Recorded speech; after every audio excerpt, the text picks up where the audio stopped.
Hello guys, welcome back to this channel. In this today's tutorial, I'm going to show you how you can create gradient text effect in CapCut PC.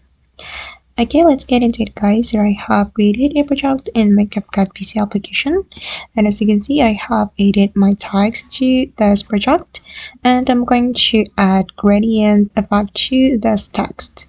If we want to do that, first thing first, we can copy the text. You can click on the text and right click on it, and you can select copy, and we're going to paste it. You can paste it until 3 times like this, and you can change the color of each tag.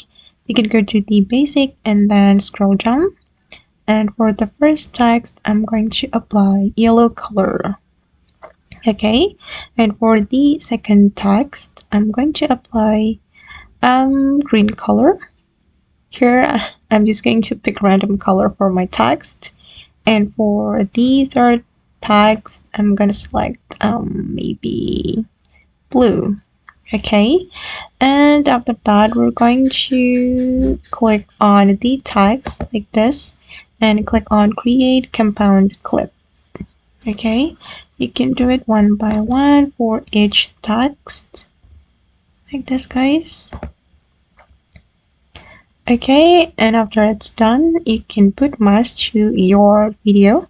Go to the video and select mask, and you can choose this horizontal mask. Okay, and you can adjust it. I'm going to drag this arrow to create gradient text effect, and then for the second text we can add mask as well. Select the horizontal mask, and I'm going to drag it. Okay, and I think for the last text we don't need to do anything for it, so this is the final result. As you can see that the gradient text effect has been applied. Alright guys, and that's all the way to create gradient text effect in CapCut PC. I hope this video will be useful for you. Thank you so much for watching, and see you in the next video.